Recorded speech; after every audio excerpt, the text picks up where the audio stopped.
Hi, this is Delphine from Embody My Truth.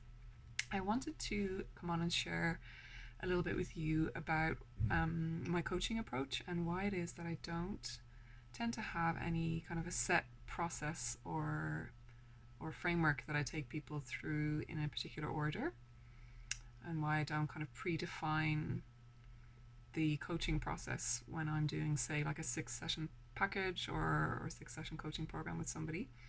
So although, as you'll see on my website and in my communications about my work, I do outline things that I help people with, or things that can, like, changes that can occur and things that tend to happen when you do this kind of work, I don't tend to do it in set stages or suggest that people approach it in a particular order.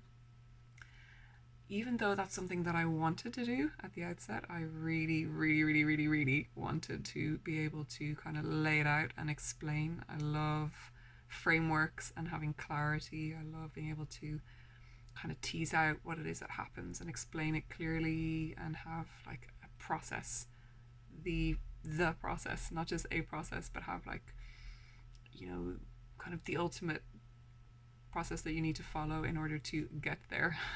So my mind loves the idea of having a predefined kind of set formula to follow that will somehow bring you to the end goal. However, as we know, that doesn't work out in real life quite that way. And while I was seeing, like, in some approaches to coaching that can work when there's some set things to work on that are very applied and very external, so maybe perhaps more in a business context, for example.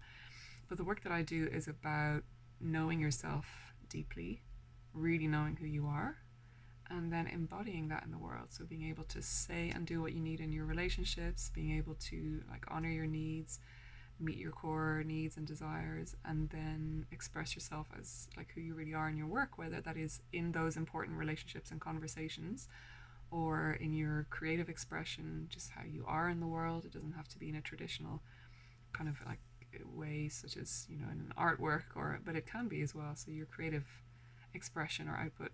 So because that is the nature of my work, each of us is unique, and I started to realize very quickly when I got into this work that any attempt I made to predefine the process and have some sense of clarity, which really I was seeking, I was kind of like, so what is this all about? How do I define this? How do I communicate this as well so that the right people can benefit from it and I can connect with those who I am best positioned to kind of collaborate with and work with? So, there is a need to explain my work, of course, but to predefine the outcome would be a total injustice to the sheer uniqueness of each of us as individuals. And it also doesn't really honor or give any kind of space to the innate creativity that we have.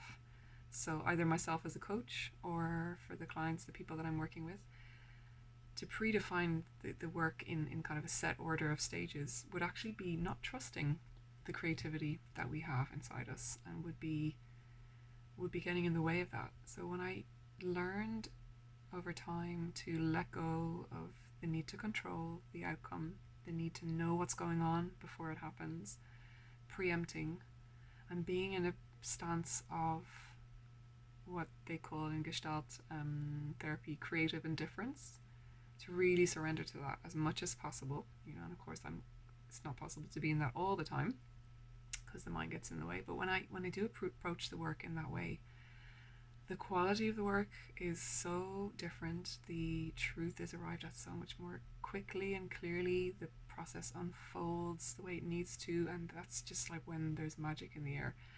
So I started to realize fairly early on that I really needed to get my head out of the way, and I needed to trust that it was okay to not deliver on my mental demands to know it all. And even for clients, because people kind of, people we want to know, it's very intimidating. It demands a lot of courage to approach this kind of inner work and to evolve and grow into who you really are and learn more about yourself as a person and to heal old wounds.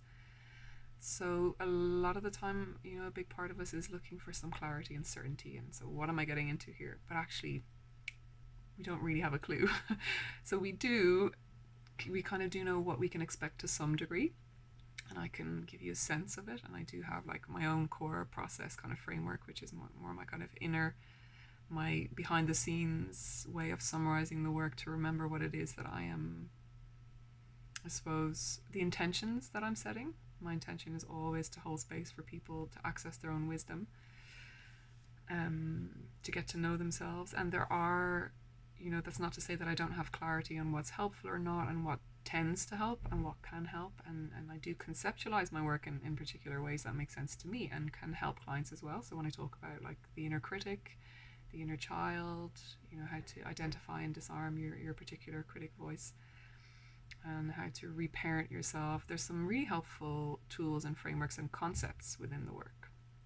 But I suppose wanted to communicate that it's very deliberate, that I don't have a set like process in my package that I clearly define and go, right, so session number 2 we're going to work on this, session number 3 we're going to work on that. And it can be hard at times to let go and trust that, because the fear always kicks in, sometimes for myself and the client, that like, what's going on here, we don't know.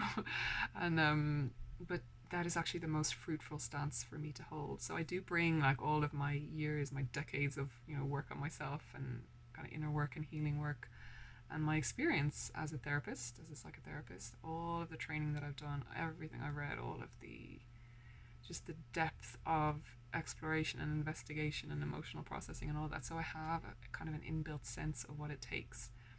But unfortunately and somewhat annoyingly, I don't have that summarized into stages that can be replicated for everybody, because it is so different for everybody. And I know that when I started to see other people defining those stages and offering coaching programs that were a bit more kind of clearly defined, I started to really doubt myself. I was like, is what I'm offering very airy fairy? It's like, what is the transformation that people can hope to have? And it really is inner. It really is it's something deep that happens inside that then translates into external tangible outcomes, but it's different for everybody.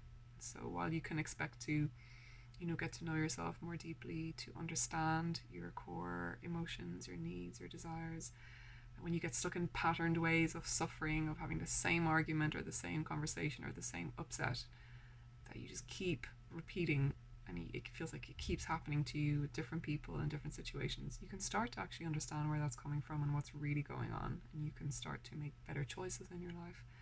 So all of that kind of stuff is there, in my various like communications on my website and my social media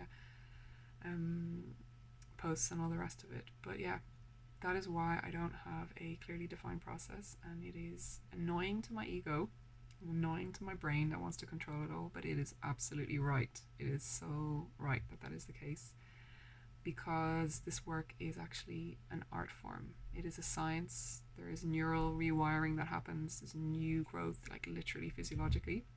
You can develop new parts of yourself, but a huge amount of it is art. It's this unknown art form that we kind of dance into, that we feel into as it's unfolding, which is why it's so courageous to do this work, and yet so important and necessary. And it's also part magic, just this unquantifiable magical thing that happens in this particular meeting between two people who are the right match to do this work. And so yeah, I now trust that magic. I've learned to trust it. I've learned that when I think I know what needs to happen next, usually I'm proven wrong, or I get the message that from my client or from myself that no, that's actually blocking what needs to come out. So now I just surrender. And it's really frustrating sometimes when I want to know before it happens. Like I want to have some sense of security and yeah, certainty. But actually it's so much more fulfilling to trust. So when I say that I trust the wisdom of clients and of people's inherent wisdom, that is not just some line and some kind of cliche or some meme of like, I trust the inner wisdom inside all of us. Like I really do. I really, really do, because it has never failed. And I may hold some assumptions about what's going on, or I may have a sense, an intuitive sense of it, and I can reflect that back to you. But until you check it out and until you really give space to what's actually happening in the here and now, you don't know. So really, it's much more exciting to live dangerously and and be supported to do that. Like, find yourself in spaces where someone is there to witness you in this unfolding and kind of hold space for you while you do that, while you feel into the unknown. Because I'm now very well versed in that, and I've just had to surrender. When I think I know, the more I think I know, the more I do not know. And again, that is not just a cliche, it's so true. It's actually scarily true how, as I've progressed into my experience as a practitioner and as a lifelong learner and explorer of myself, I just, I've had to surrender to the beauty that happens in the moment and the magic of the moment, and something much more profound can unfurl, and much more true when you don't predefine it all and demand that you follow some kind of imposed external process, because we are all unique creatures, and we deserve to have places that we can go to honor that uniqueness and have space and time to grow into who we really are. So I will stop there because I could go on, but I would love to hear your thoughts on whether that rings true for you or not, and whether that sounds helpful or scary, or what your experience is in your own process of following set processes, or maybe set frameworks, or certain types of approaches, and versus when you've been given space and freedom to create something new, to be something new.